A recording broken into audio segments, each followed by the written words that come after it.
Hello everyone, আজকের লেকচারে আমরা অলিম্পিয়াড সলভের পার্ট 2 এর একটি প্রবলেম নিয়ে আলোচনা করব। এই প্রবলেমটা থাকবে অ্যালকোহল রিলেটেড। খেয়াল করা যাক, CH3, CH2, CH, CH3 যৌগটার নাম কি? আমরা সবাই জানি এটা বিউটান টু অল। IUPAC নাম বা ইউপ্যাক নাম যদি আমি বলি, এটা হবে বিউটান টু অল অথবা বিউটানল 2। আর আমরা যদি এটা সাধারণ নামকরণ করি, এটার নাম হয়ে যাবে আইসো বিউটাইল অ্যালকোহল। Isobutyl alcohol. আচ্ছা, এটার সাথে আমরা শুরুতে বিক্রিয়া করাবো সোডিয়াম আয়োডাইড এবং ফসফরিক অ্যাসিডের। তো দেখেই বোঝা যাচ্ছে এখান থেকে কি তৈরি হতে পারে। তো আমরা যখন অ্যারো চিহ্নের উপরে নিচে 1 2 3 প্রকাশ করব বা লিখব, এটার মানে হচ্ছে আমরা শুরুতে যদি 1 নাম্বার স্টেপে যদি সোডিয়াম আয়োডাইড এবং ফসফরিক অ্যাসিডের সাথে বিক্রিয়া করি তাহলে কি তৈরি হবে। 2 নাম্বার, যে যৌগটা তৈরি হবে তার সাথে যদি আমরা ম্যাগনেসিয়াম এর বিক্রিয়া করি ড্রাই ইথারের উপস্থিতিতে তাহলে কি তৈরি হবে। 3 নাম্বার, দ্বিতীয় বিক্রিয়া থেকে যে যৌগটা উৎপন্ন হলো তাকে যদি আমরা D2O অর্থাৎ হেভি ওয়াটারের সাথে বিক্রিয়া করি, এটা আমরা সবাই জানি এটা হচ্ছে কি একটা হেভি ওয়াটার। নরমাল ওয়াটার হচ্ছে H2O। আর হাইড্রোজেনের জায়গায় যখন আমরা একটা ডিউটেরিয়াম ব্যবহার করব তখন এটা হবে হেভি ওয়াটার বা D2O। তাহলে শুরু করা যাক। শেষমেশ এই বিক্রিয়া থেকে আমরা কি পাবো। তো শুরুতেই আমরা এই অ্যালকোহলটাকে কার সাথে বিক্রিয়া করব? বিক্রিয়া করব হচ্ছে এই তো ফসফরিক অ্যাসিড H3PO4 এবং আরেকটা কি সোডিয়াম আয়োডাইডের সাথে। তো এটা যেহেতু একটা 2 ডিগ্রি অ্যালকোহল, তো দেখা যাবে ফসফরিক অ্যাসিড থেকে প্রাপ্ত H+, ফসফরিক অ্যাসিড থেকে প্রাপ্ত H+, এই যে আমাদের হাইড্রোক্সিল আছে, এই হাইড্রোক্সিলের সাথে যুক্ত হবে। যুক্ত হলে কি তৈরি করবে? যুক্ত হলে তৈরি করবে, আমরা যদি ছোট্ট করে স্কেলেটাল ফর্মুলা দিয়ে দেখাই, 1 2 3 4, এই জায়গায় এই তো OH2 আর এখানে এই যে প্লাস তৈরি করবে। তো আমরা জানি যে অক্সোনিয়াম আয়নটা তৈরি হয়েছে এটা বেশ ভালো living group, good living group, অর্থাৎ এটা লিভ নিতে চায়, ইলেকট্রন নিয়ে এটা বের হয়ে যেতে চায়। যদি ইলেকট্রন নিয়ে এসে বের হয় তাহলে কি তৈরি হবে? 1 2 3 4, এই জায়গাটা হয়ে যাবে পজিটিভ। যখনই পজিটিভ হবে, এই যে আয়োডাইড আয়নটা আছে, এই আয়োডাইড আয়নটা কি করবে এবার? আয়োডাইড আয়নটা খুব সুন্দর করে এর সাথে এসে সংযুক্ত হবে। ঠিক আছে? যদি অ্যারো চিহ্নটা মাইনাস চার্জ থেকে দেখানো যায় না, অ্যারো চিহ্ন দেখাইতে হয় হচ্ছে এই তো আয়োডিনের মধ্যে লোন পেয়ার আছে না, এই তো এক জোড়া ইলেকট্রন এই কার্বনের সাথে এসে যুক্ত হবে। তো আলটিমেটলি এখানে কি পাবো আমরা? আলটিমেটলি পাবো হচ্ছে CH3, CH2, এই তো CH, আর হাইড্রোক্সিলের জায়গাতে পেয়ে যাবো কি আয়োডাইড। অর্থাৎ এটা অ্যালকোহল থেকে অ্যালকাইল আয়োডাইড তৈরি করার খুব কার্যকর একটা পদ্ধতি, ফসফরিক অ্যাসিড এবং সোডিয়াম আয়োডাইডের বিক্রিয়া। আচ্ছা, এই যে আমরা 2-iodobutane পাইছি, এটাকে আমরা যদি ড্রাই ইথার বা শুষ্ক ইথারের উপস্থিতিতে আমরা ম্যাগনেসিয়ামের সাথে বিক্রিয়া করি তাহলে কি পাবো? আমরা সবাই জানি ড্রাই ইথার এর উপস্থিতিতে আমরা যখন ম্যাগনেসিয়ামের সাথে বিক্রিয়া করি অ্যালকাইল হ্যালাইডের, তখন গ্রিগনার্ড রিএজেন্ট তৈরি হয়।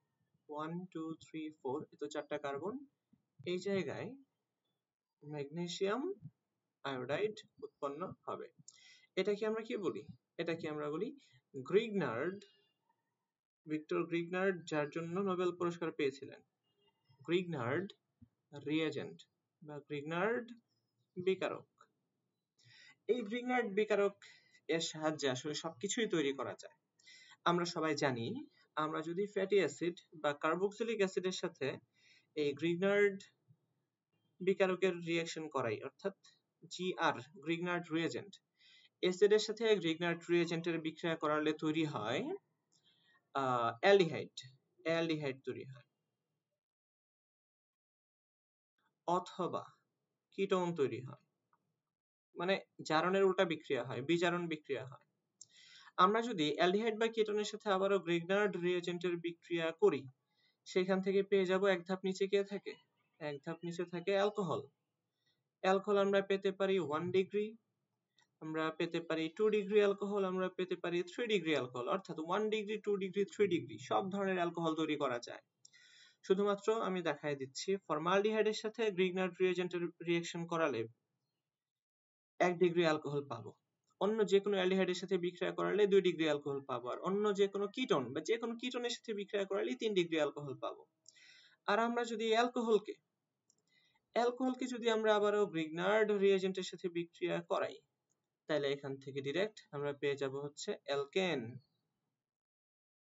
অ্যালকেন পেয়ে যাব, এই তো আর এইচ। এই আরটা হচ্ছে গ্রিগনার্ড রিএজেন্ট থেকে প্রাপ্ত কার্বন আয়ন বিশিষ্ট অ্যালকাইল গ্রুপ। আচ্ছা, তাহলে দেখি আমরা কি তৈরি করতে পারি। এই তো আমাদের যে আইসোপ্রোপাইল ম্যাগনেসিয়াম আয়োডাইড তৈরি হইল, আইসোবিউটাইল ম্যাগনেসিয়াম আয়োডাইড অথবা 2 বিউটাইল ম্যাগনেসিয়াম আয়োডাইড তৈরি হইল। এটার সাথে আমরা কার বিক্রিয়া করাবো? এই তো D2O, পানির বিক্রিয়া করাবো। আচ্ছা, বাই দ্য ওয়ে, অ্যালকোহল আর পানি সেম বিক্রিয়াই করে। এই তো পানি OH। গ্রিগনার্ড রিএজেন্টের কাজই হবে গ্রিগনার্ড রিএজেন্টের আর মাইনাস এটা H প্লাস কে ধরে নিয়ে যাবে। আর মাইনাস কোথা থেকে পাইছি? এই তো এখান থেকে পাইছি। ম্যাগনেসিয়াম আমরা জানি ধাতু, ধাতুর জারণ মান হচ্ছে +2, আয়োডিনের -1, এই কার্বনের জারণ মানটা হবে -1। তো বোঝা যাচ্ছে এই গ্রিগনার্ড বিকারকের মধ্যে কিন্তু একটা কার্বন আয়ন থাকে, কার্বন আয়ন। আর আমরা জানি কার্বন আয়নগুলো খুবই স্ট্রং বেজ হয়ে থাকে, স্ট্রং বা শক্তিশালী ক্ষারক হয়ে থাকে। সে যেহেতু মাইনাস চার্জ, সে চাইবেই একটা প্লাস চার্জকে ধারণ করতে, একটা প্লাস চার্জকে তার কাছে নিয়ে নিতে। আচ্ছা, তাহলে সেটা কিভাবে হবে? এই তো আমরা যে পানির প্রসঙ্গটা টানলাম, এই তো। আচ্ছা, এটা তো H না, এটা কি ছিল? এটা ছিল সেটা ডিউটেরিয়াম। জাস্ট একটা করে প্রোটন বেশি আছে, আর কিছু না। এটা পানির মতোই আচরণ করবে, জাস্ট এটা প্রোটন বেশি আছে। তো এই যে এই ডিউটেরিয়ামটা, এটা কিন্তু পজিটিভ, আর এই পানির অক্সিজেনটা নেগেটিভ। তো এই যে নেগেটিভ চার্জ বিশিষ্ট কার্বন, এটা এসে ডিউটেরিয়ামকে অ্যাটাক করবে। অ্যাটাক করার মানেই হলো তখন এই জায়গা থেকে সে প্লাস চার্জ পেয়ে যাবে এবং এই ম্যাগনেসিয়াম সবটুকু ইলেকট্রন ছেড়ে দিয়ে চলে যাবে। তাহলে আলটিমেটলি আমরা কি পাবো? আলটিমেটলি আমরা পাবো CH3 CH2, এই যে CH, এখানে আমরা একটা ডিউটেরিয়ামকে নিয়ে আসলাম। আমরা কিন্তু একটা অ্যালকেন তৈরি করছি, কিন্তু এই অ্যালকেনের মধ্যে একটা ডিউটেরিয়াম আছে প্লাস। এত যেটা বললাম, এই কার্বন যদি ডিউটেরিয়াম প্লাসকে নিয়ে যায়, তো অবশ্যই ম্যাগনেসিয়াম এই প্লাসটা মাইনাসকে নিয়ে যাবে। ম্যাগনেসিয়াম, এই তো ডিউটেরাইড আয়োডাইড, বোঝা গেল? তো এইভাবে আমরা কিন্তু একটা ডিউটেরিয়াম যুক্ত অ্যালকেনকে পাবো। তাহলে আমরা লিখে দিতে পারি, এই জায়গায় আমরা পেয়ে যাচ্ছি CH3,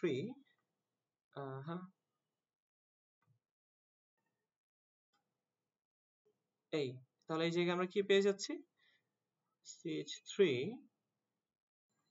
CH2, এই তো CH, যেখানে OH ছিল সেখানে আমরা একটা ডিউটেরিয়ামকে নিয়ে আসলাম CH3। বোঝা গেল কত সুন্দরভাবে আমরা নানান ধরনের যৌগ তৈরি করতে পারি, এবং এই রিঅ্যাকশন গুলা কিন্তু বেশ অথেন্টিক, এবং যেটা বলা চলে, এটা হচ্ছে সবচেয়ে বেশি ব্যবহৃত কিছুর বিক্রিয়া। আমরা যে কাজগুলাই করতেছি, যে অ্যালকোহল থেকে আমরা শুরুতে অ্যালকাইল হ্যালাইড তৈরি করলাম, এইভাবে কিন্তু আমরা অ্যালকাইল হ্যালাইড তৈরি করে ফেলতে পারি। বুঝা গেল? তাহলে ইনশাআল্লাহ এর পরের লেকচার গুলাতে আবার সুন্দর কিছু রিঅ্যাকশন নিয়ে তোমাদের সামনে হাজির হব, কিছু কোশ্চেন নিয়ে হাজির হব। সেই পর্যন্ত সবাই ভালো থাকো, সুস্থ থাকো। আল্লাহ হাফেজ।